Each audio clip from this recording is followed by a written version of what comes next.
The atmosphere of the skin pits on Verith 9 is suffocating. A heavy air laden with the stench of fresh blood and the persistent hum of arcane machines. The medici officer's voice comes through, measured but tinged with an unmistakable edge of dread, the words falling heavy like ash. The first time I heard it, I thought it was a hallucination, a trick of the mind after days of blood-drenched surgeries and whispered prayers. But as the hours stretched into the grim depths of the underhive, the sound became impossible to ignore.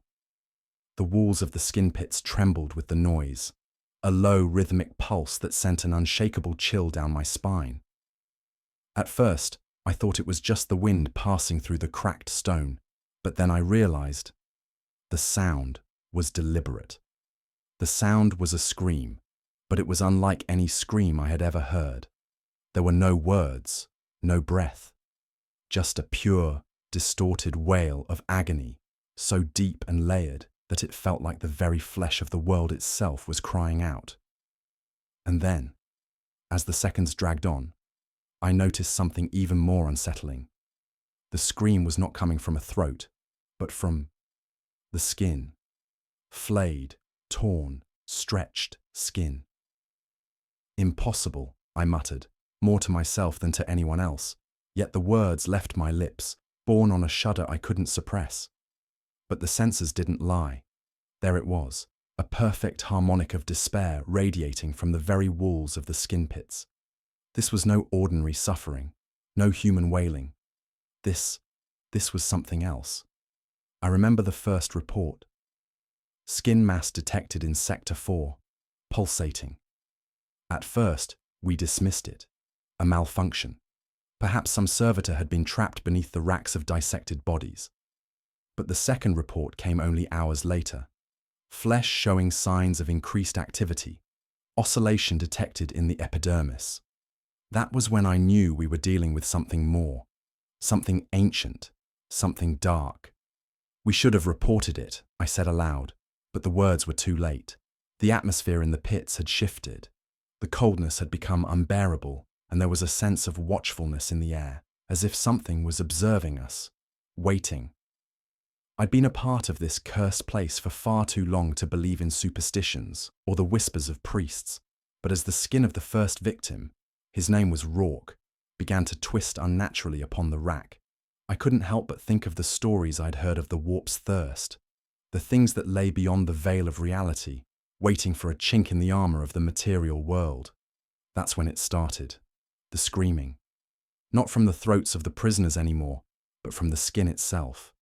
And then, it grew louder, sharper, as if it were calling us, beckoning us closer to the heart of the pits. I glanced around the dimly lit chamber, the flickering lights casting elongated shadows against the walls that had witnessed far too many atrocities, far too many lives snuffed out for the sake of progress. The skin racked on the walls twisted in rhythm, as if part of some unholy dance, a ritual too foul to comprehend. The scream was not the cry of a human. It was a harmony, a perfect dissonance that raked at the edges of sanity. Every soldier here, every tech priest, every tortured soul in the pit, they could hear it. The sound curled around their minds like a vice, and as I made my way deeper into the labyrinth of flesh, I saw the panic take root in their eyes. They could hear it too. It's not just the skin. It's the walls, one of the servitors said, its voice low and mechanical, but the fear in its tone was unmistakable. The flesh of the world, the flesh of the stars. They are listening. And then, in the very next breath, everything changed. The temperature dropped, a sharp cold that made the air feel thick, impossible to breathe. The hum of the vox grew distant, and suddenly, I felt it. Something was moving within the flesh. It wasn't just a sound, not just a vibration. No, this was something far worse. The skin. It was alive. It moved on its own. It twitched. It flexed, as though it was tasting the air or reaching for something unseen. I took a step back, heart hammering in my chest, and in that moment of horrified clarity, I understood. The pit was not just a place of torture. It was a trap. A trap set long ago by forces far beyond my comprehension. I reached out instinctively to the auspex, but the reading was a blur of static and strange pulses, nothing I could make sense of. The light flickered again, and I found myself staring at a figure in the corner. A servitor, its face entirely stripped of flesh, its skull bared to the cold. Its eyes, however, were wide and unblinking. It was the first time I'd seen one of them show fear. The scream grew louder, louder than anything I could have imagined. It was coming from every direction now, echoing through the chamber. It was in the very stone, in the very air. My breath came out in ragged gasps, and my hands shook as I grasped the edge of the rack. Flesh, skin, it's all calling, the servitor whispered. And that was when I realized it. The scream was not an accident. It was the beginning of something. Something bigger than us. Something ancient. And we were about to witness it unfold. The skin was no longer just a prisoner's last testament. It was the herald of a deeper truth. Something was awakening, something tied to the very fabric of existence. And then it stopped. A single moment of silence. One that stretched on forever, as though the universe itself had drawn a breath, and in that breath, everything hung suspended. And then, from the heart of the pit, came the first word. Join. A single, guttural utterance, but it was enough. Enough to send chills through my entire body. I realized then, with cold dread, that this was no longer just an anomaly. This was a summons, and the pit. It was no longer just a place. It was a gate to something far worse. I could hear it now, in the distance. Something moving in the dark, something coming. And it was hungry. I stood frozen in place, heart thundering in my chest as the air around me thickened. The scream had stopped, but something else was beginning to take shape in the silence. It wasn't just the absence of sound. It was the feeling of being watched, as if the very pit itself had eyes. The walls were no longer passive, no longer just the cold stone and steel they had been when we first arrived. They had become something else, something alive. I had been in these pits for far too long to be a stranger to horror, but this was something else entirely. The pit wasn't just a place of torture, it was the place of creation, of suffering, of transformation. The first word from the darkness was still echoing in my mind. Join. The word had carried an invitation, a beckoning, and deep down, I knew the invitation wasn't for me. It wasn't for any of us. The vox crackled, an urgent blip cutting through the static, the rhythm of its signal distorted, warped. My fingers trembled as I reached for the receiver, struggling to ground myself back in the reality of command. The report was simple, the message as blunt as it was disquieting. We've lost contact with the outer chambers, the servitors. They've stopped responding. Repeat, servitors are silent.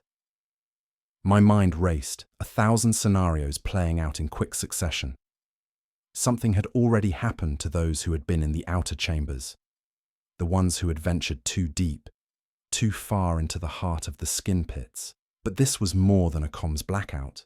This was deliberate. We need to get to the control station, I ordered, my voice barely more than a rasp, but it was enough to rouse my team. I forced myself to focus, to set aside the growing unease that gripped me. But even as I said the words, I knew it wasn't going to make a difference. We weren't going to be able to turn this around.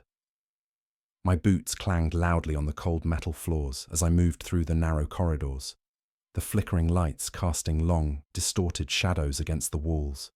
The scream had died, but I could still feel its presence, an imprint left on my mind.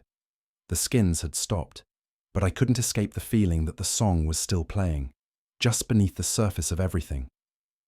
The others were silent, their expressions taut, faces pale with fear. The hum of the auspex was the only sound beside our footsteps, the low-frequency pulses sending ripples through the air, almost as if the entire facility was vibrating in response to some unseen force. We reached the control station. The door was ajar, the comms array sparking intermittently. The servitor stationed at the controls was motionless, its body suspended mid-action, but its face was not. Where its eyes should have been, there were only gaping sockets, deep, empty voids that stared back at me. The skin, stretched taut across the servitor's face, was covered in deep, jagged cracks, as if something had clawed at it from within. And then I noticed something even more horrifying. The skin was moving. I stepped closer, my breath shallow, as the skin beneath the servitor's exposed skull twitched and pulsed, as though it were alive. The servitor had been reduced to a vessel, a body completely overtaken by the skin. It was as though the flesh had been infected, animated by something far beyond mere corruption. "Doctor," one of my men muttered, his voice weak, trembling. "What in the Emperor's name is happening?" I didn't have an answer for him. I didn't have an answer for any of us. The air in the control room was stifling now, thick with something I couldn't identify, and I could feel my own skin crawling as though it, too, was beginning to move, to change. My thoughts were muddled, my hands shaking as I fumbled with the auspex, trying desperately to regain some semblance of control. And then the scream returned. This time, it wasn't distant. It was everywhere. It tore through the walls of the control room like a living thing, shattering the silence in an instant. It was no longer just the sound of agony. Now, it was a chorus, hundreds of voices rising in perfect dissonance, as if the very flesh of the world had begun to sing. The walls themselves began to flex, their surfaces warping and twitching in time with the pulse of the sound. The floor shifted beneath our feet, the stone groaning as though it were struggling to keep its shape. I stumbled backward, pressing my hand to the comms panel, trying to regain control. The screens flickered, showing distorted images of prisoners from the pits, their skins stretched wide, their faces contorted in impossible agony, their mouths open in perfect harmony with the scream. I could hear the sound echo in my head, louder than ever. It was no longer just a scream. It was a message. Join. I was no longer sure whether it was speaking to us or through us. The scream was the sound of something other, something ancient and hungry that had awakened from a long slumber beneath the surface of the pits. It had been waiting for the right moment, for the right conditions. And now it had begun. I slammed my hand against the panel, shouting for a response, but the feedback was deafening. I could feel it now. It was pushing through. Something in the walls, in the floors, in the very air itself, was reaching for us. The others were panicking now, their voices rising in fear, but I couldn't tear my eyes away from the screen. The flesh was spreading. It was pulling itself from the walls, from the ceilings, from the very floors beneath us. The skins, the prisoners, were coming to life, twisting and stretching, pulling themselves from their places of execution, reaching for us. In the distance, I saw it. The core pit, the heart of the skin pits, the origin of it all. I had heard rumors. I had heard whispers of something deep within that chamber, something beyond comprehension, something that called to the souls trapped within these walls. And now, as I stood there, surrounded by the flesh and the scream, I knew one thing with absolute certainty. The core pit was not a place. It was a doorway. And whatever lay on the other side was coming for us. The air was thick, suffocating, the weight of it pressing in from every side. I felt my breath quicken, heart hammering in my chest, but I couldn't pull myself away from the sight. The walls, alive, pulsating with rhythm, the skins stretching further from their iron racks as if drawn by some unseen force. The screams had stopped, but they lingered in the back of my mind, a constant echo that wouldn't fade. They had stopped, but the skin kept moving, kept reaching. It was as if the entire pit were alive, a great bloated creature waiting to be fed. "Sergeant," I whispered, though my voice barely made it past my lips. "We need to move. Now." The others stood frozen, their faces as pale as the skin now creeping across the chamber. The guardsmen, normally trained to endure, were shaking, some with fear, others with something worse. Something had changed, something that broke the rules of reality. The skin on the walls seemed to breathe in sync with the growing dissonance, the melody of the screams still echoing through the air, faint but persistent. We had to get to the core pit. That was where it all began, where the first whispers had started.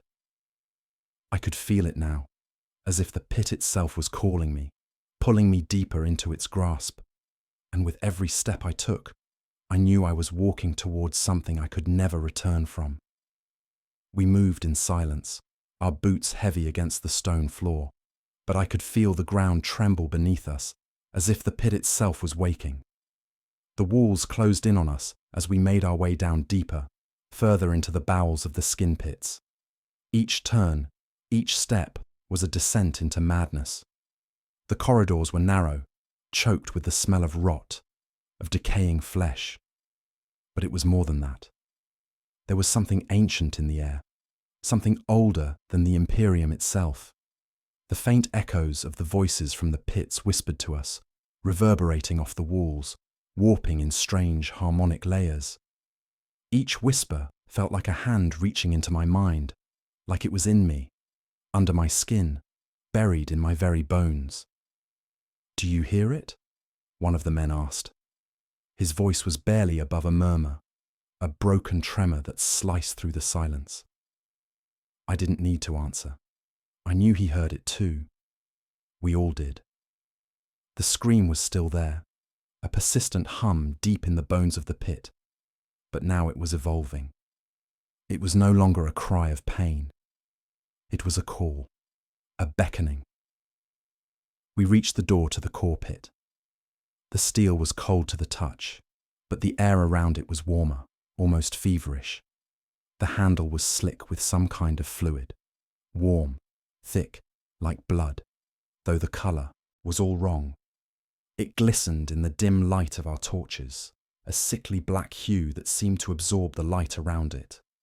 I hesitated, my hand hovering over the door. I knew that once I opened it, there would be no turning back. We had crossed the threshold into something far beyond my understanding, and I feared that whatever waited on the other side would change everything. But there was no choice. The door had to be opened. The pit had already begun to consume us. With a deep breath, I turned the handle. The door creaked open, and a wave of heat washed over us, carrying with it the unmistakable stench of corruption. The chamber beyond was vast, a dark cavern filled with rows of flesh stretched across skeletal racks. But this was different from the pits we had passed through. Here, the flesh was not just alive, it was growing, pulsating with a dark, primal energy. It throbbed in rhythm with the low, resonating hum that filled the room, as if the skin itself was breathing, feeding on something, on us. And in the centre of it all, at the heart of the core pit, stood a figure. It was large, its form an amalgamation of flesh and metal, twisted and unnatural. It was not quite human, not quite machine. The thing was towering, wrapped in skin, flesh pulled from hundreds, if not thousands, of prisoners. Its face was obscured by a mask of skin, though I could see the faint outline of eyes beneath, glowing faintly with a sickly light. The skin around its body quivered, shifting as though it had a will of its own, and from the deepest recesses of the pit, I could hear the faintest whisper, echoing from the creature. "Join!" The word echoed again, but this time it wasn't just a voice, it was a feeling, a pull, a magnetic force that tugged at my very soul. I could feel the air itself humming with the power of it, a deep, undulating frequency that vibrated through my chest and into my bones. I could feel myself weakening against it, my mind struggling to hold on to what little remained of my own identity. It was the skin, the flesh, that was speaking, and it wanted something from us. My legs gave way beneath me, the weight of the air, the pressure of the pit bearing down on me. I looked around at the others.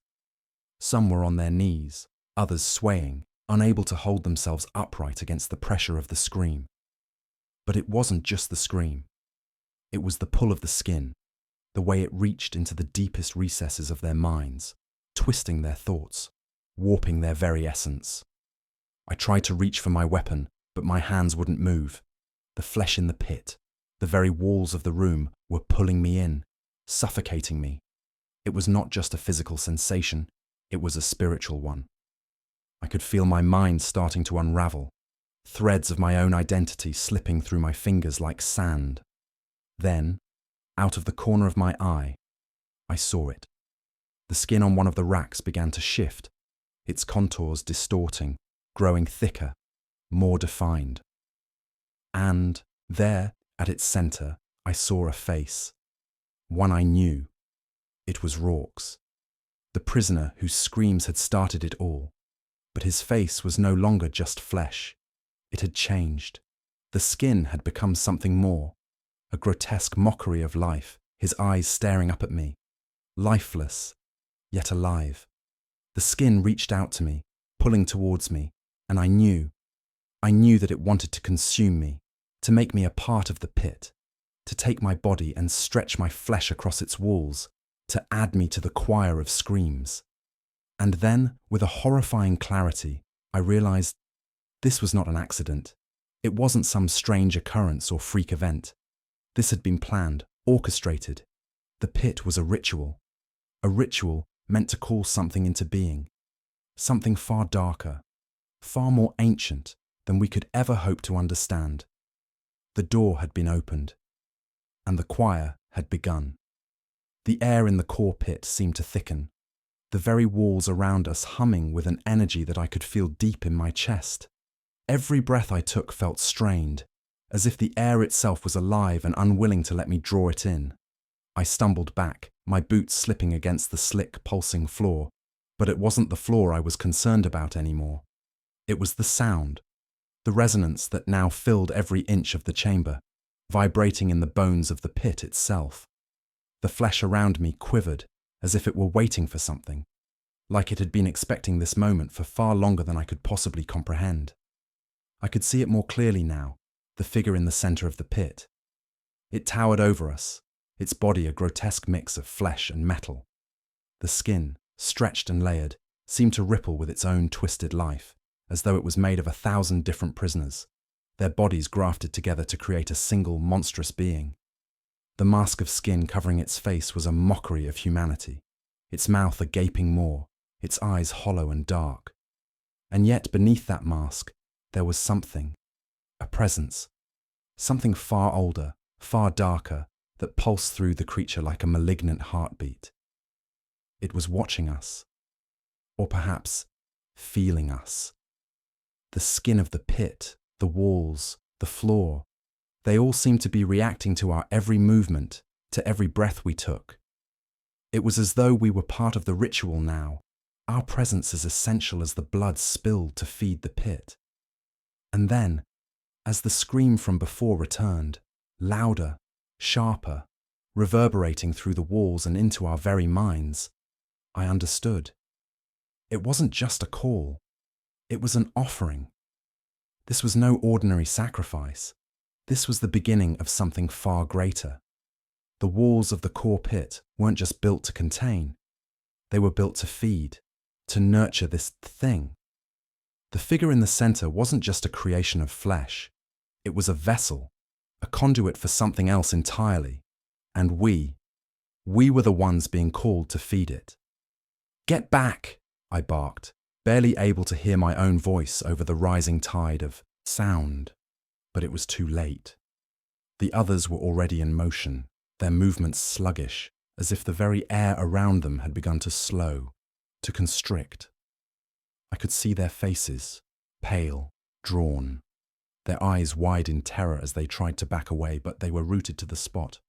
The skin in the pit pulsed again, and in response, their bodies seemed to falter, as though their flesh itself was turning against them. The realization hit me like a slap. This wasn't just a place. It was a part of the ritual. The skin was alive. It had been alive all along, feeding on us, using us. The walls, the floor, the flesh. It was all part of something greater. A grand, dark design that reached beyond the mortal realm and into the warp itself. "Fall back!" I shouted, but the words were caught in my throat, choked by the unbearable weight of what I was seeing. The walls, the skin, the very floor. Everything was beginning to shift. The air thickened, and I felt something tugging at my mind, a subtle pressure, like a voice I couldn't hear but could feel, deep in my consciousness. And then I saw it rising from the center of the pit. The mass of flesh and metal. The vessel was shifting, moving, its form no longer still. The skin on its surface pulled back, stretching as though it were shedding its old self, revealing something far worse underneath. Something that defied comprehension. The creature's form collapsed in on itself, its mass of flesh and metal twisting and folding in impossible ways. The scent of rot and decay filled the chamber, overwhelming everything, making my stomach churn.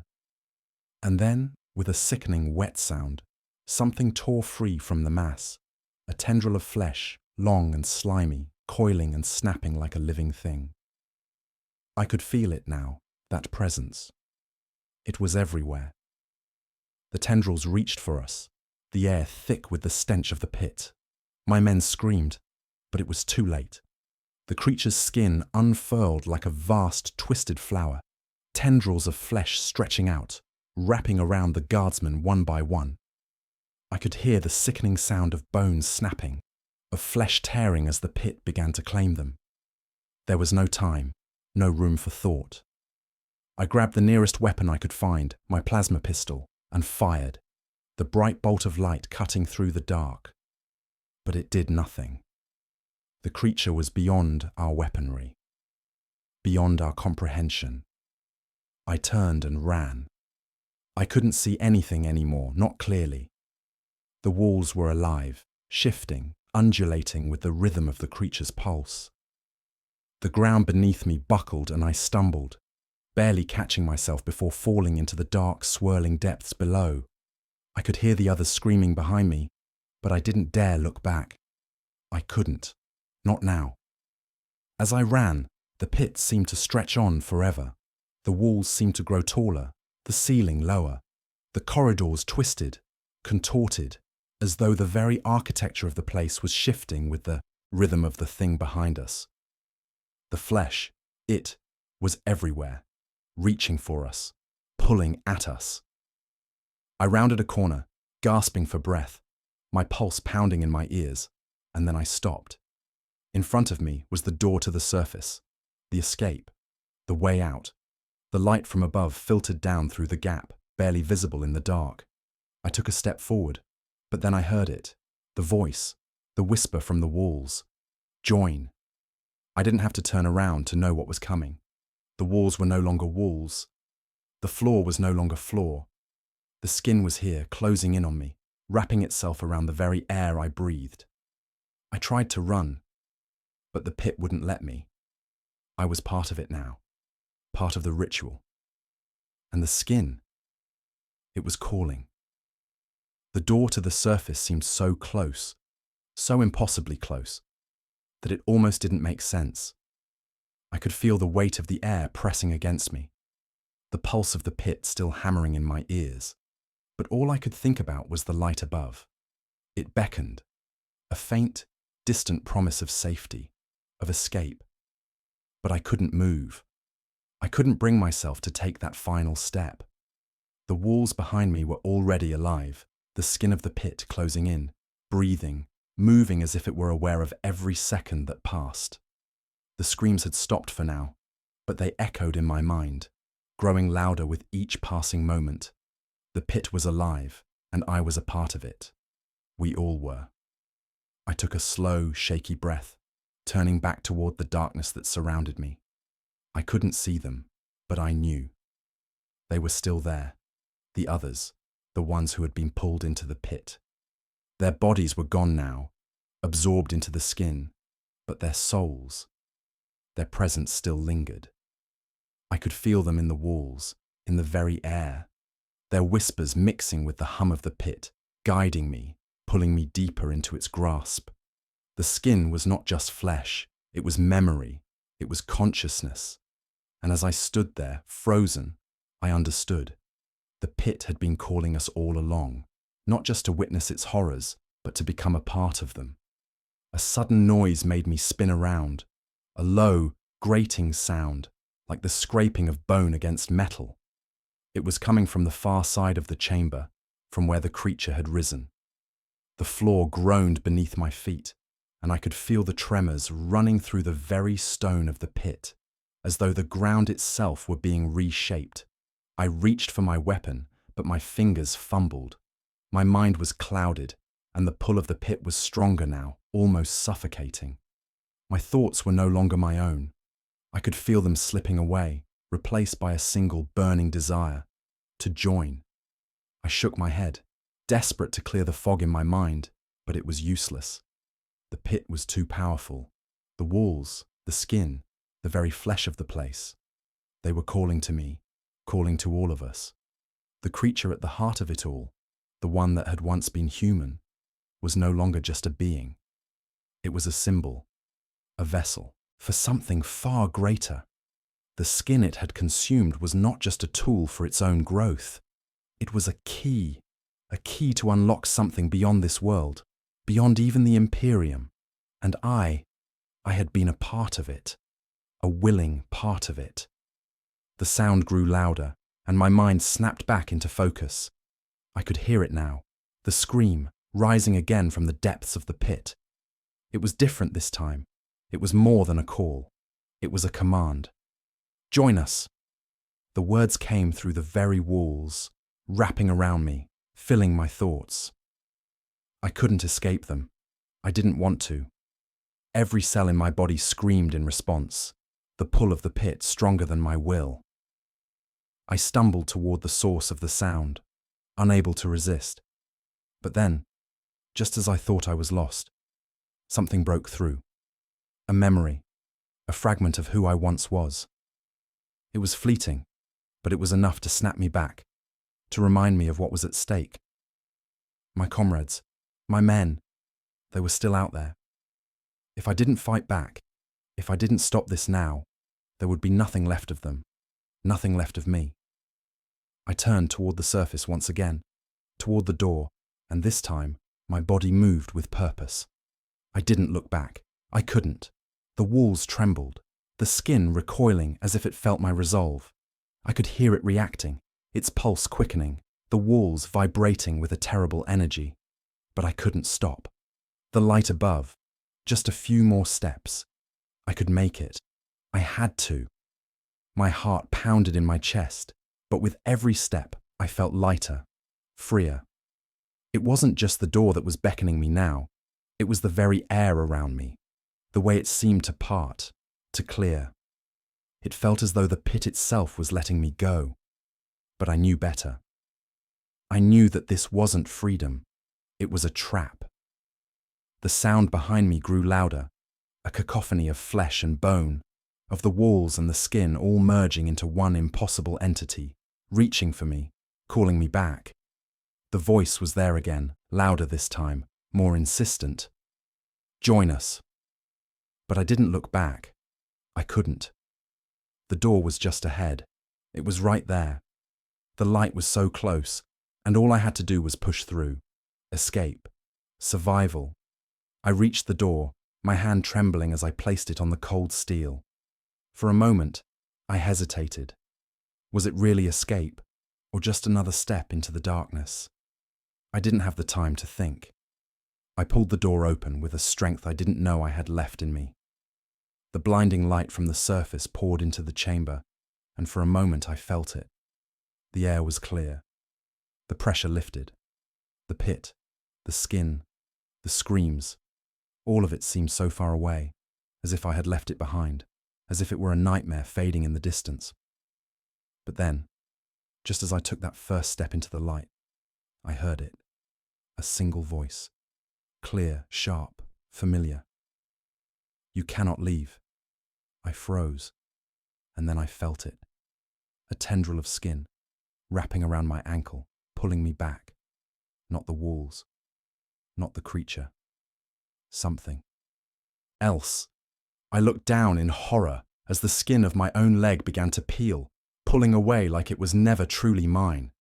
And then, the light above dimmed. I had made it out, but I was not free. The pull of the skin was relentless, a grotesque, insidious force wrapping around my leg, dragging me back toward the pit. I tried to scream, but no sound escaped my throat. I could feel the tendril tightening, the flesh binding around me, the warmth of it seeping into my skin as though it were becoming part of me. The light above, my escape, faded, blotted out by the growing darkness of the pit's hunger. I struggled, my hands slamming against the stone, desperate to push myself forward, to free myself from this unholy grip. But with every movement, the skin tightened its hold, and the walls trembled in response, as if they were alive, breathing with me, pulling me back into the depths. "No!" I gasped, thrashing, but my body wasn't my own anymore. The tendrils had already begun to crawl up my leg, seeping into my veins, pulsing with a rhythm that was not mine. The pit wasn't just pulling me back, it was changing me. I could feel the skin begin to spread, to crawl over me, weaving itself into my very bones. The sensation was not painful, not in the way I expected. Instead, it was like a flood of warmth, of belonging, of something primal. The more I resisted, the more I felt myself slipping into it, into the symphony of the pit, into the scream that echoed in my mind. It was the call again. The same whisper that had come to me through the walls, through the flesh, that same insistent join. The walls around me groaned, a sound like something ancient stirring beneath the surface, like the earth itself waking. I could see the faces, their faces, the men I had once served alongside. Their skinless, mutilated forms were stretched across the racks, their eyes staring out at me, their mouths open in an endless scream that now merged with the pit's pulse, becoming a part of its song. I tried to close my eyes, but it didn't help. The faces were still there, lingering in the darkness, beckoning me forward, pulling me into their eternal wail. Their voices, twisted and shrill, were joined by something else. Something new. Something alive. I glanced down at my leg. The skin was stretching, forming around the tendrils that had burrowed into me. I could feel it, each stretch of flesh a piece of a grand design. My skin, my flesh, it was becoming part of it, becoming part of the symphony that the pit had orchestrated. It was calling me to sing with it, to become one with it. I forced myself to stand, feeling the skin beneath my feet shift and twist. The walls closed in, pressing against me, the air thick with the pulse of the pit. The skin had taken root, and now it was beginning to consume me. I could feel it in my body, the way my muscles began to shift, the way my skin felt thinner, weaker, as if it were no longer truly mine. I reached for the door again, but my fingers trembled as they touched the cold metal. I could hear the voices, the whispers from the pit, echoing through my mind. They were all around me now, all of them, the prisoners, the guards, the flesh itself, and in the center of it all, the creature, the vessel that had once been human, its form now shifting, reshaping with every passing second. It was alive, and its hunger was insatiable. I tried to fight it. I tried to scream, to run, but my body was no longer mine.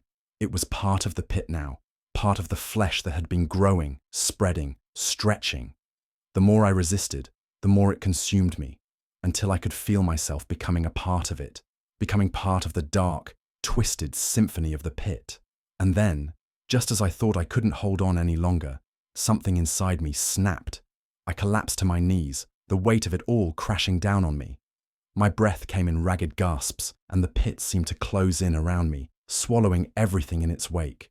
The walls pressed against me, the flesh tightening, and I felt the scream rise in my throat. But this time, it was not just the pit's scream, it was my scream. And for a brief moment, I felt something, a sense of clarity, of awareness. It was fleeting, but it was enough. I could feel my mind slipping, but for that one moment, I was still me. The pit had taken so much from me, but it hadn't taken everything. I still had a choice. I reached for the plasma pistol at my side, my hand trembling, but it was too heavy. The weight of the pit was too much. And then I heard it. The voice from the pit. Join us. It was not a command this time. It was an invitation. I closed my eyes. The pit was all around me, inside me, and yet, in that moment of clarity, I understood. There was no escape from this place. Not for me. Not for anyone. The flesh was everything now. It was all that mattered. And as the pit consumed me, I knew one thing with certainty.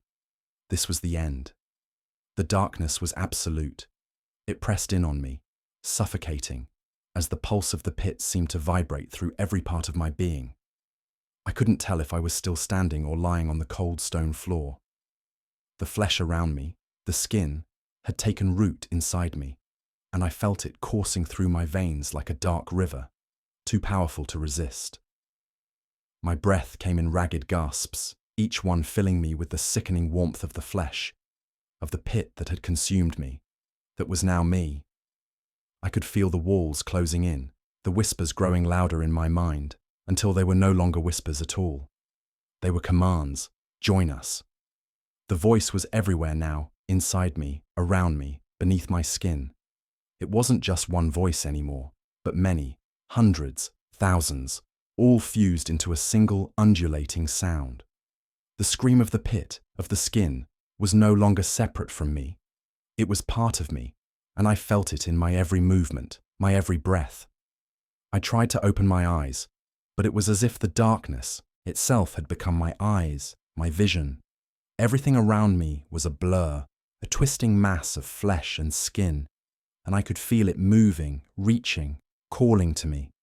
The walls seemed to stretch, to bend in impossible ways, until the very fabric of the pit itself was warping and shifting like some grotesque organism. The skin was alive, pulsing with the rhythm of the pit. I could see them now, the faces. At first I thought they were just illusions, but the more I focused, the more I saw them clearly. The prisoners, the soldiers, all of them. Their bodies were gone, their flesh absorbed, but their faces remained. Their eyes were wide open, empty, staring out from the walls of the pit. Their mouths were frozen in eternal screams, their skin stretched across the racks, their bodies reduced to nothing but twisted memories. They were part of the pit now, just as I was, just as we all would be. The pit was a cycle, a ritual, one that had been in motion long before we had arrived. The skins, the screams, they were not just the remnants of those who had been tortured here. They were the fuel, the energy that fed the pit. And the pit, in turn, was feeding something far darker. I could feel it, the pull of it, the call, like a gravity that drew me closer to the center. I knew what it was now. The pit wasn't just a structure. It wasn't just a place of torture. It was a gate, a doorway to something far beyond our understanding, something that had been waiting in the dark, waiting to be born. The walls of the pit groaned as if they were alive, bending, shifting. The skin, the flesh, it was all part of something greater. And as I stood there, my body now fully intertwined with the pit, I realized with a sudden clarity that there was no escape. Not for me, not for anyone. I had joined it. There was no turning back now. The creature at the heart of the pit, the vessel, was no longer just a being. It had become something else, something I couldn't comprehend. It was the culmination of all the flesh, all the souls, all the voices that had been absorbed into the pit over countless years. It was alive, but it was more than alive. It was waiting. I could feel it now, deeper than ever, the resonance of the pit. It was not just sound. It was a presence, a force that filled the air, the ground, the very fabric of reality. It was in the walls, in the flesh, in the screams, in the skin. And it was growing. Join us. The voice was louder now, more insistent, echoing in my mind, filling every corner of my thoughts. It was a command, a demand, and the pit was answering it. The skin was answering it. We were all becoming part of it, becoming one. I looked down at my hands, my arms, my body. The skin was no longer mine. It had been stretched, reshaped, transformed into something else, something darker, something beyond human. The pit had claimed me. The pit had changed me. But even as I felt myself slipping away, even as I felt the pit's pulse consume me, I knew something else, something deeper. The pit wasn't finished. The creature wasn't finished. It was still growing, still reaching, still pulling. And then I felt it. A shift in the air, a change in the pit's resonance. It was happening. The ritual was reaching its climax. The flesh of the pit began to twist, to tear, as something began to emerge from the center. The vessel was growing, expanding, its form shifting, becoming something far greater, far more terrifying. And as I stood there, fully enveloped by the pit, I realized the truth. This was not the end. This was the beginning. The skin, the flesh, the voices, all of it was feeding into the creation of something new, something that would spread beyond the pit, beyond Verith 9. It was the beginning of a new era, one where flesh and bone no longer had meaning. The boundaries of reality were being broken, and the pit, the skin, was the key. The doorway was open, and I was no longer human. The scream, the voice, the call, it all came together in one final, deafening moment. And then there was only silence. The silence that followed the crescendo of screams was unbearable, as if the very air had been drained of its life, leaving only an oppressive, suffocating stillness in its wake. The pit, once alive with the pulsing energy of tortured flesh, now felt eerily still, frozen in a moment that stretched on, unbroken. But I could still feel it. The pulse of the pit, though quieter now, more deliberate, like the steady thrum of a heart slowing as it prepares to stop. The resonance was there, lingering in the air, in my bones, in the very walls of the chamber. And I knew, without a shadow of a doubt, that the ritual was far from over. The thing at the center of it all was not finished with me. It was not finished with anyone. I forced myself to my feet, though my body trembled with the weight of what had happened. The skin had taken me, transformed me, but it had not consumed me entirely. Not yet. There was still a part of me, the last fragment, clinging desperately to the shreds of my own identity. The pit had taken my flesh, but I still had my mind. For now. The air was thick with the stench of decay, of flesh that had been stretched, torn, and molded into something other.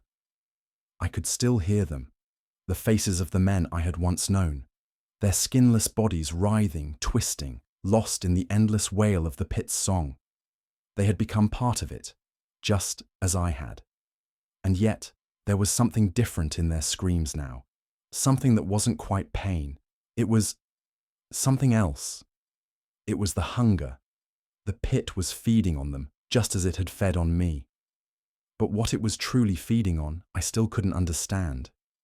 It was more than just flesh, more than just souls. The pit was alive, and it was growing. It was changing, expanding. I could feel it, the way the walls shifted, the way the very ground seemed to tremble beneath me. And then I heard it, the sound of footsteps, faint at first, but growing louder. Footsteps in the flesh. I turned toward the sound, my heart hammering in my chest, but I couldn't move. My body felt heavy, as though the skin that clung to it was weighing me down, holding me in place. The flesh had become my prison. I was no longer sure where I ended and the pit began. The footsteps grew louder, closer, until they were right behind me. I couldn't turn. I couldn't move. I could only wait as the presence drew closer, the familiar hum of the resonance vibrating through my bones. The voice, that insistent whisper, came again, echoing through the pit. Join us. I felt it then, the presence in the darkness, the force that had been watching us all along. The creature, or whatever it was here. Its form was vast, filling the chamber, its shape constantly shifting, flowing like liquid, like flesh that could not be contained. It was alive, but it was not human. It was something else. The walls of the pit seemed to pulse around it, the skin on the racks trembling as though it recognized the presence. And then, just as I thought I might lose myself entirely, it stepped into the light. It was not a man. It was not a creature of flesh and bone, but something far darker. Its form was an amalgamation of skin. Hundreds, thousands, maybe more, all fused together into one grotesque being. The face was human, but barely. The eyes were hollow, black pits, and the mouth, stretched wide in a permanent scream, was full of teeth. Teeth that weren't teeth at all, but shards of bone, twisted into shapes that defied biology. Its body was a mass of pulsating flesh, an ever-changing sea of skin and bone, all writhing and shifting as if it were alive, growing, breathing. I could feel it, the way it reached out with tendrils of flesh, probing, tasting the air, testing the boundaries of its form. And then, it spoke. The voice was louder now, not just in my mind, but in the air itself, as though it came from everywhere and nowhere at once. You are part of the cycle now. Its voice wasn't just heard, it was felt. It was a command, an imposition, a truth that cut through my mind like a blade. I knew, with sickening clarity, that this creature, this thing in front of me, was not a being. It was a force of nature, of reality, of flesh. And it had been waiting. For centuries, it had waited. And now, it was awake. I felt the pit's pulse quicken in response, its rhythm growing more erratic, more chaotic. The skin, the walls, everything around me seemed to react to the presence of this thing. It was feeding off of us, off of our fear, off of the sacrifice. But it wasn't just flesh it was consuming. It was consuming time, reality itself. And with each breath, I felt the air grow heavier, the pit grow deeper, as though the world around us was sinking into it, becoming part of its endless hunger. The voice came again, this time in my ear, soft and insistent, like a lover's whisper. Join us and become the song. The scream rose again, louder this time, filling the chamber, drowning everything else out. The walls seemed to vibrate with it, and for a brief, fleeting moment, I felt it. The connection. I was one with the pit, the skin, the flesh, the screams. They were all a part of me. I was no longer an individual. I was the chorus, the pit's song. And in that moment, I knew. I was never meant to escape. I was meant to join. The pit sang, and I was part of it. I could feel the skin, my skin, stretching, expanding, mingling with the pit's mass as it pulsed with the rhythm of the creature. It was no longer a sound that surrounded me. It was a sound that was me. The very fabric of reality seemed to dissolve, and in its place I became a note, a chord in the vast, agonizing symphony of the pit. The creature before me shifted, its form flickering like a mirage, constantly warping, bending, ever changing. Its presence was no longer confined to the space around it. It filled everything, the walls, the floor, the air itself, and its voice, a sound so primal, so raw that I could feel it vibrating in my bones, whispered again. But this time, it was not a command. It was a promise. All things must join. All things must become one. I could hear the voices of the others now, the prisoners, the soldiers, the ones who had come before me, their souls bound to the pit. They were here, their screams melding with the pit's song, and I understood. This was not just a prison. This was not just a place of suffering. It was a ritual that transcended time, reality, and even the very fabric of existence. And I was a part of it. But even as I felt myself merging with the flesh of the pit, a part of me, a small, insignificant part, fought against it. It was not enough to simply exist in the pit. It was not enough to become the pit. There was something else, something beyond the creature, beyond the walls, beyond the song.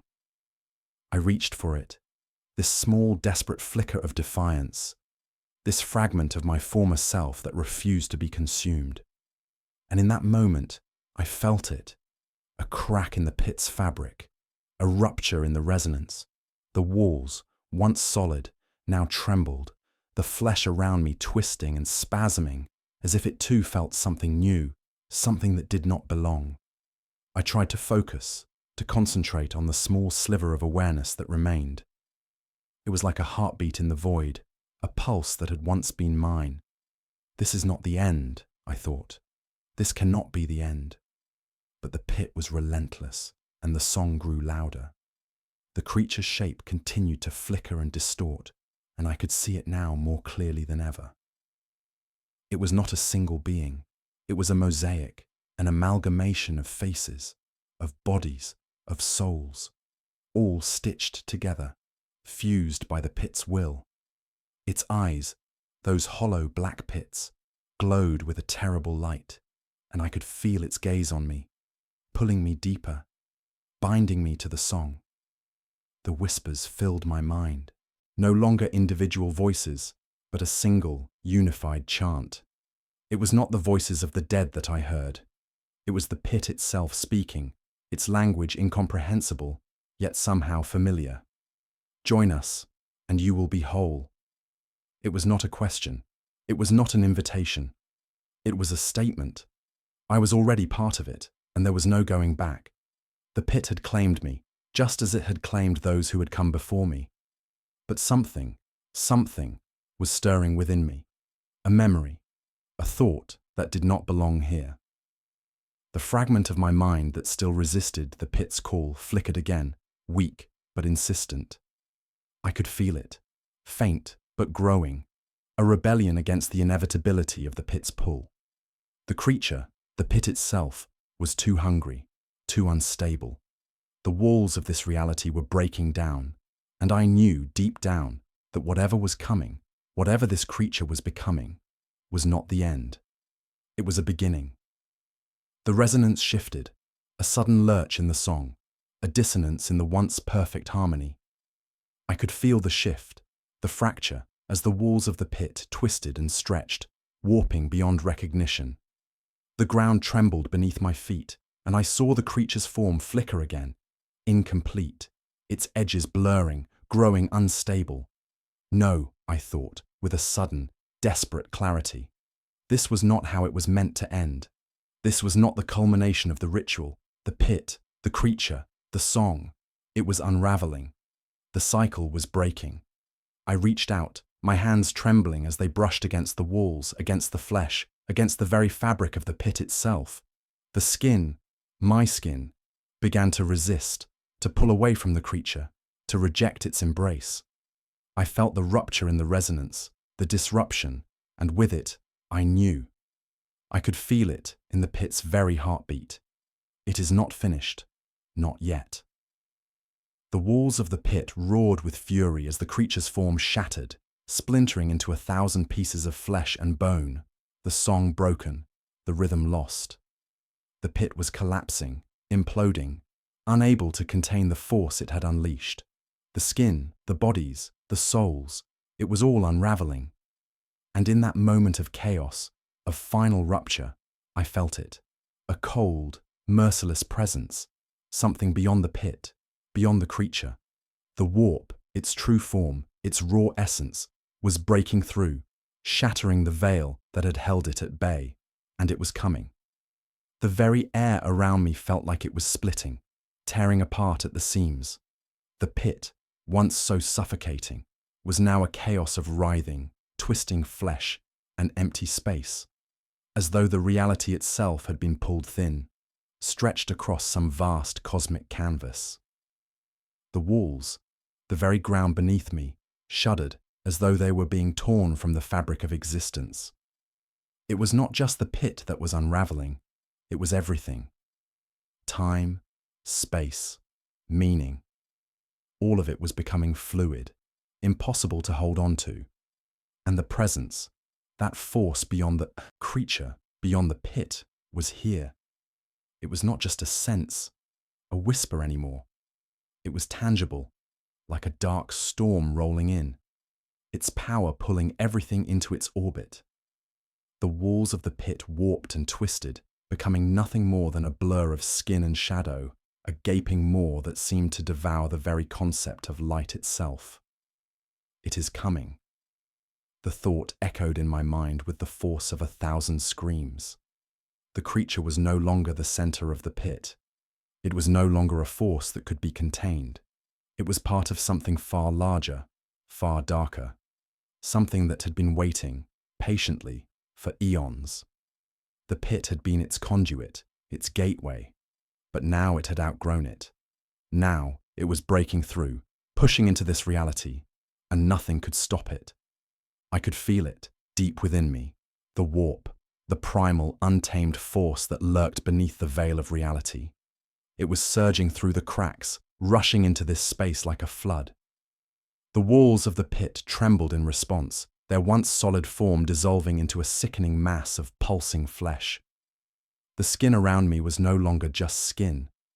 It had become something else, something alien, its texture shifting and morphing in impossible ways. It was as though it had forgotten its purpose, had forgotten its form. It was not just feeding, it was rebelling.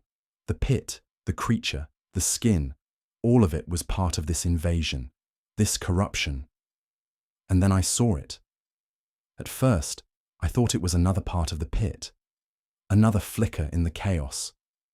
But no, this was different. This was a presence, a shadow that stretched across the distorted reality like a stain on the fabric of the universe. It was vast, formless, yet undeniably real. Its shape was not something that could be comprehended, but it was there. I could feel its weight bearing down on me, like the crushing weight of 1,000 forgotten stars. And in its presence, the pit seemed to shrink, to collapse inward, its walls quivering as though in fear. The creature, or what was left of it, writhed in agony as the force, the warp, poured into the chamber, filling the void that had once been a place of suffering. Its body began to break apart, the skin, the flesh, everything that had once been a part of it, now unraveling into something other. I could see it now. This was not a creature of flesh and blood. It had never been. It was a vessel for something greater, something that could not be held by form, by matter. And as it began to fade into the endless depths of the void, I understood the truth. The pit was not its creation. The pit was its anchor. And now, the anchor was being broken. The walls of the pit no longer existed. The ground beneath my feet was no longer solid. Reality had become liquid, malleable, a stretch of dark and light that swirled around me like smoke. The presence was not just a force. It was the breaking of everything that had ever been known. The pit, the creature, the flesh.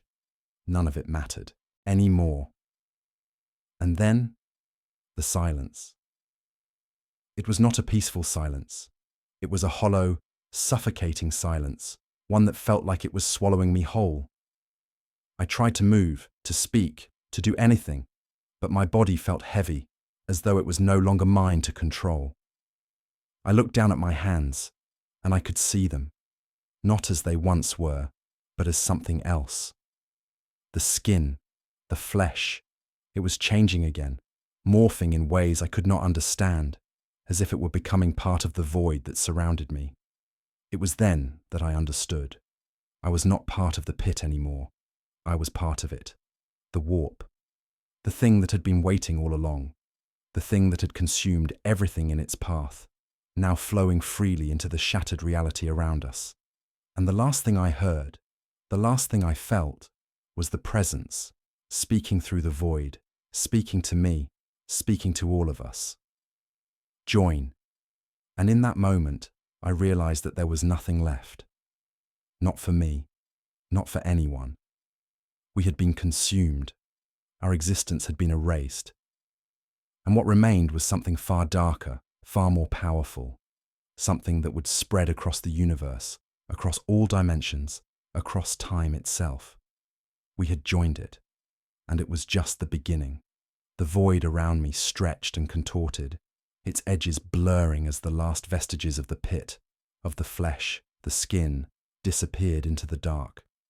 There was no sense of direction now, no up, no down, no past or future. There was only the presence, that overwhelming force that had torn apart everything we had known, everything that had once made us human. I could feel it all around me, pressing in on me like the crushing weight of a star collapsing in on itself. It was a force that had always been there, hidden beneath the veil, waiting. Now, it had come, and there was no escaping it. The creature, the vessel, was gone. It had dissolved into the warp, its form, its purpose, shattered as it merged with the otherness that had been feeding on it. But as it faded, it left something behind, something that lingered in the space between this world and the next, a presence that had been made manifest by the pit, by the ritual, by the very flesh of the universe. I stood, or at least I felt like I stood, in the space between worlds. The air, or what passed for air, was thick, viscous, like liquid time itself, bending and folding around me. I could no longer tell where I ended and the void began. The skin that had once been mine had long since melded with the flesh of the pit, and now it seemed to stretch into the infinite, a part of the void, of the very thing that had torn through reality itself. The voices, the screams, the whispers, they had all faded. There was no sound here anymore, save for the faint, rhythmic pulse of the presence that surrounded me. It was a heartbeat, an ancient, unrelenting beat, echoing through the very fabric of existence. The walls, if they could still be called walls, shifted around me, and I could feel the weight of the unknown, the weight of the warp itself pressing in from all sides. The lines of reality had blurred, and I realized, with growing horror, that I was no longer part of the world I had known. I was part of something else. The presence seemed to pull at me, like a thread unraveling, drawing me deeper into its center. I reached out, or I tried to, but my arms, my body felt wrong. I could feel them, but they weren't mine anymore. They were no longer human. They were part of the song, part of the warp, part of the creature's endless hunger. In the distance, I thought I saw something, a flicker, a shadow that seemed to pulse with a light that was not light. I stumbled toward it, or at least I thought I did.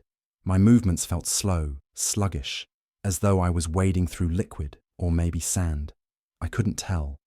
The flicker grew brighter, more defined, until I saw it clearly. It was the pit, but not the pit, as it had once been. This was something else, something far worse. The pit had expanded. It was no longer confined to this world, to Verith 9. It was spreading, folding across the fabric of reality, its tendrils reaching out, twisting into the very warp itself, pulling everything into its dark embrace. And I realized this was the true purpose of the ritual. The creature, the vessel, the flesh, the song. It had not been the end. It had been the beginning. The walls around me shuddered as if in response to my realization, and I could feel the pressure of the warp building. It was rising, expanding, consuming everything in its path. The pit was not just a place of torture anymore. It was a doorway, a gate to the void, to the warp. And as I looked out into the vast, stretching expanse, I knew that the creature's hunger would not stop here. It would never stop, The pit would grow, would continue to feed, until it had consumed everything, until it had folded all of existence into its endless song. I wanted to scream. I wanted to fight. But there was nothing left to fight with. The flesh had consumed me. The song had consumed me. There was nothing left of the person I had been. There was only the presence and the growing realization that I was nothing more than a note in the pit's song, a whisper in its eternal rhythm.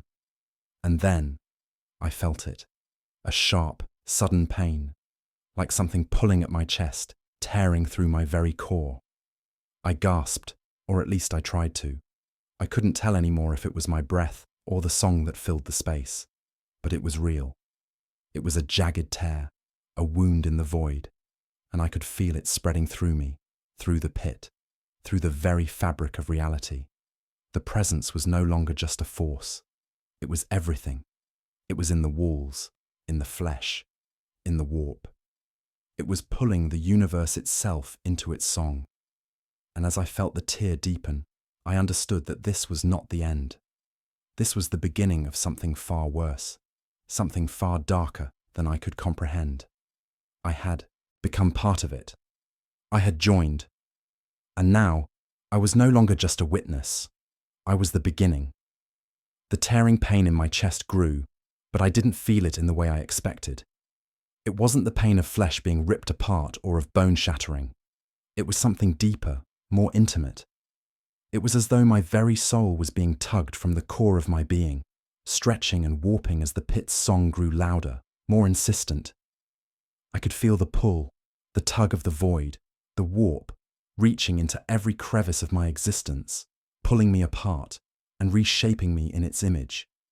It was a strange kind of death, one that blurred the line between agony and ecstasy. I could feel the walls of reality crumbling, dissolving, as the pit's resonance bled into the fabric of the universe itself. The flesh of the pit, the skin, my skin, all seemed to stretch outward, becoming part of something far larger than itself, something that was no longer confined to just one world, one moment in time. I was no longer part of this world.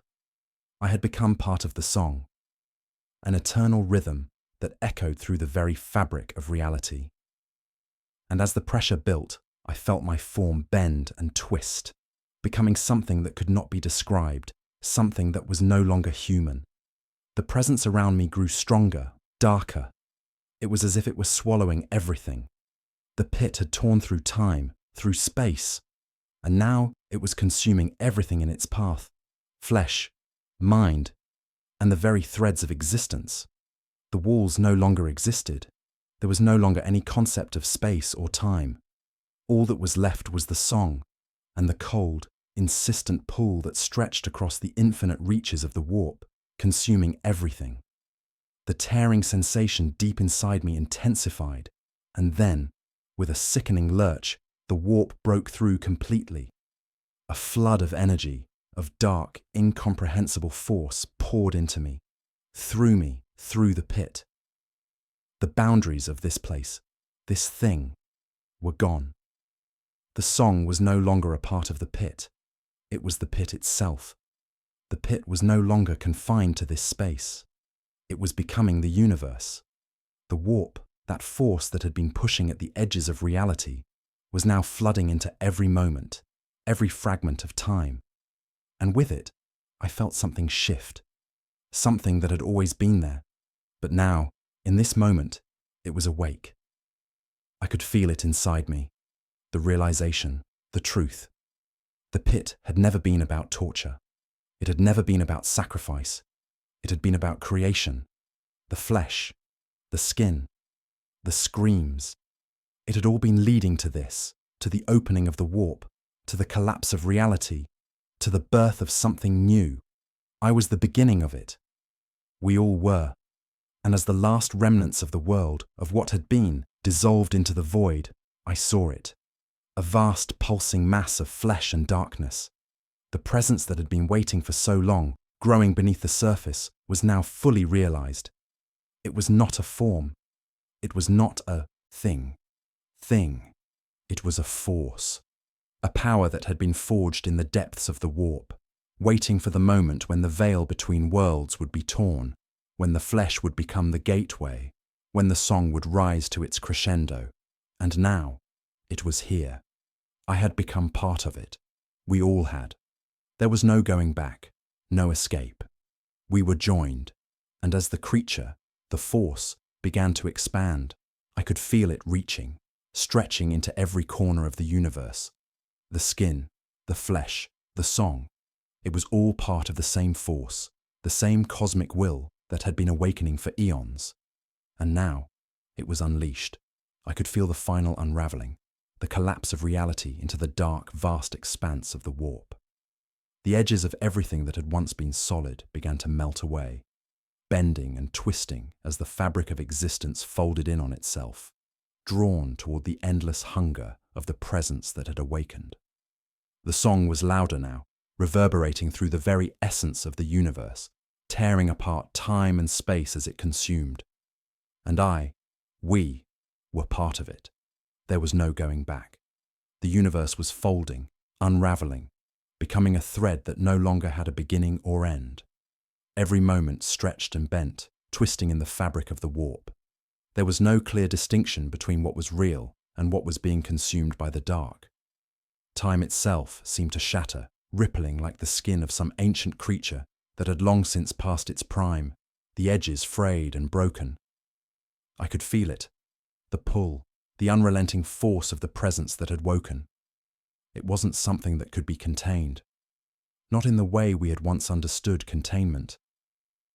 The walls of the pit were gone, dissolving into nothing, as the entire reality around me expanded, stretching, warping into shapes I could not comprehend. My mind, a thing that had once been human, was no longer bound by the physical limitations I had once known. Now, I was part of this strange tapestry of flesh and void, of song and shadow. I reached out, but there was no longer a solid world to grasp onto. The skin, my skin, the flesh that had once been mine, was no longer just part of me. It had become part of everything. It was woven into the fabric of the universe itself, and I could feel it. The universe was alive. It was alive in ways that I could never have imagined. Not in the way I had once understood life. No, this was something older, something primal, something that transcended the boundaries of what we once thought possible. And then, I felt it. The pull of the warp again, stronger this time. It was drawing me closer, drawing everything into its singularity, and I understood, with a sickening clarity, that this wasn't just a collapse. It wasn't just the end of one world or another. This was the beginning. The pit, the creature, the endless sea of skin and flesh. It had all been a prelude. The true nature of the ritual was unfolding now, and there was no stopping it. There was no escape anymore. Every soul that had entered this place, mine included, had been a part of the process. And as the warp expanded, as the skin of the universe began to stretch thinner and thinner, I realized that we had all been preparing for this moment. We had been gathering the pieces, gathering the flesh, the voices, the suffering. All of it had been feeding the warp, feeding it. The creature that had once been the heart of the pit was now just one small part of it. The pit itself, the skin, had become a gateway, a tear in reality, a conduit for the ancient presence that had always waited in the dark. And now it was coming through. I could see it, feel it, pulling every shred of my being toward the center. The voices, the screams, the whispers, they all rose together into one, becoming a single monstrous note that rattled the very bones of the universe. The warp was no longer just a presence. It was a force. It was the birth of something that could not be contained, something that could not be named. And we were all part of it. We were all becoming part of it. The walls of existence were collapsing into itself. The edges of reality blurred and then evaporated into the void. There were no more stars, no more planets, no more time. All that remained was the endless hunger, the warp consuming itself, consuming everything. And then, for the first time in what felt like an eternity, I could hear something else. A voice, faint at first, but growing clearer with each passing moment. You are not lost. Not yet. The words came like a whisper from beyond the veil. They were not the voice of the pit, not the voice of the creature, but something else, something older, more distant, a force that had been waiting in the corners of the warp, watching as the pit unraveled. It was a presence unlike anything I had encountered, not just a being, but a concept, an essence that was both beyond comprehension and intimately familiar. I could feel it. It was looking at me. It was pulling me toward it, not with force, but with purpose. This was not the end of me. It was a transition, a rebirth. And then, through the crushing weight of the void, I saw it. The center. Not a place, not a shape, but something pure, something formless. I was being drawn into it. I knew that if I allowed myself to be consumed by it, I would be lost in the endless dark, consumed by the warp, just another note in its eternal song. But something held me back. A part of me, the last part, resisted. But the force was too strong. I could feel the presence pulling at the very core of my existence, warping me, bending me. There was nothing left of my humanity, no sense of self. But there was something else, something pure and raw and real, something that had been buried deep within me, a sense of defiance, a refusal to let go completely. The walls around me, the flesh, the skin, the very air itself, seemed to tighten around me, like a vice, squeezing the last remnants of my consciousness. But I held on, to that fragment, to that spark of resistance, as the void closed in.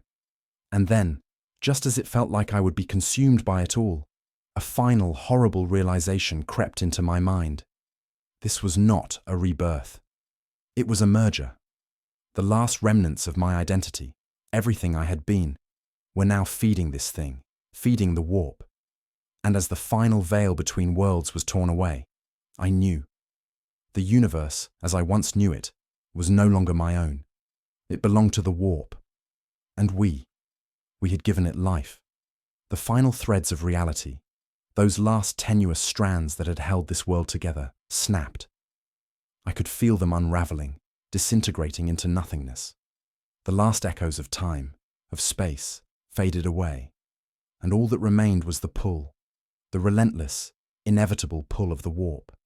The presence, the force that had been waiting, had finally consumed everything, and I, too, had become part of it. There was no going back. There was no turning away. The universe, as it had once been, with its laws and its rules, was gone. In its place was only the vast, infinite expanse of the warp, a place where time and space no longer mattered, where flesh and mind were mere playthings to be shaped, moulded, consumed. The walls of the pit, no, the universe, had collapsed into this void. I had been pulled into it, my body no longer my own, my identity shattered, my mind slipping further from my grasp. I was a part of the song now, a part of the warp's eternal resonance. My thoughts, my soul, had been consumed by it. But in some distant corner of what was left of me, there was a flicker, a faint, painful awareness of what I had lost. And then it stopped. The pull, the crushing weight of the warp, the endless song that had filled every fibre of my being, it ceased.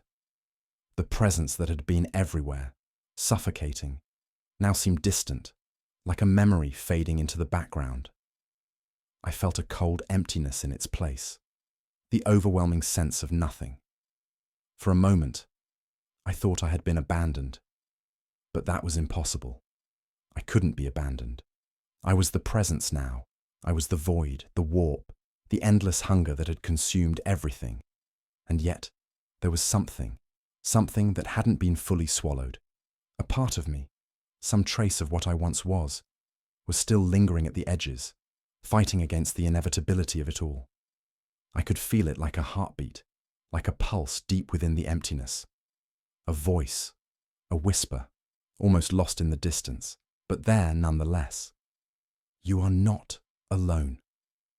The words reverberated through the dark, through the space that no longer existed. It was not the voice of the pit, not the voice of the warp. This was something different, something familiar, something that felt like me, but not. I couldn't understand it, but it didn't matter. The voice was a reminder, a connection. You can still fight. I had been broken. I had been consumed by the very force that had reshaped the universe, but now, in this fractured, broken reality, I felt the whisper of my old self, the remnants of who I had been, stirring within the chaos. There was still something left of me, something I could use to pull myself from the brink. I focused on it. I clung to it with every ounce of what remained. The pain, the emptiness, it was still there, clawing at my consciousness, but it no longer had control. It was not the pit that defined me. It was not the warp. I was something more than the creature had made me. I was not just part of the song. I was a disruption, a single spark in the infinite dark. The presence, the force that had consumed everything, shifted. It recoiled for just an instant, the weight of its hold loosening. And in that moment, I realized something else. The presence wasn't just the warp. It wasn't just the force that had broken the universe. It was also a part of the universe, a force, an entity, yes, but one that had once been a creation. It was the very thing we had been trying to control, trying to harness. The very thing that had been feeding off our suffering, our existence. And now, it was feeding off the world itself. I had become that force, but now I understood. I understood the price, the cost of this power, of this transformation.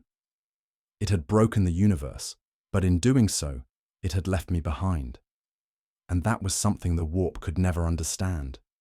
The universe, the warp, the song, they had no room for something else, something that could resist, something that could change. I was no longer part of the pit, no longer part of the creature. I was something new, something that could still break free. And with that thought, that spark of defiance, I felt the first true shift. The void began to ripple. The endless song started to falter, to lose its harmony. The walls of the warp, the very fabric of the reality I had once known, began to stitch back together. Slowly, imperceptibly at first, but it was happening. The universe wasn't gone. It hadn't been completely consumed. There was still something left, something I could fight for. I could feel the presence weakening, its hold loosening. It wasn't gone, but it was no longer in control. It was no longer the only force in the universe. There was still resistance, still defiance, and it was mine. The void trembled, and for a moment, everything seemed suspended in a fragile, delicate balance. The presence, the warp, the force that had shattered everything I had known, was weakened. But it wasn't gone. It was still there, lurking in the edges of the collapsing universe, a vast, unknowable hunger that could not be easily dismissed. But now, there was something new, something unexpected. Resistance, a glimmer of hope. The thread of defiance I had clung to had woven itself into the very fabric of this reality, and the warp, for the first time, seemed to hesitate. The air around me shifted, pulling in strange directions, as if it were, both thickening and thinning at once. The edges of existence, once so solid, now folded and bent, like the edges of a torn page in an ancient book. I could see them, the cracks, the fissures, where the universe had been torn apart, but those cracks were healing. Slowly, painfully, they were stitching themselves back together, one thread of reality at a time. The song that had once filled my ears with its maddening rhythm, the hum of the warp, the scream of the pit, had dimmed. It was still there, still reverberating through my soul, but it no longer had the same hold.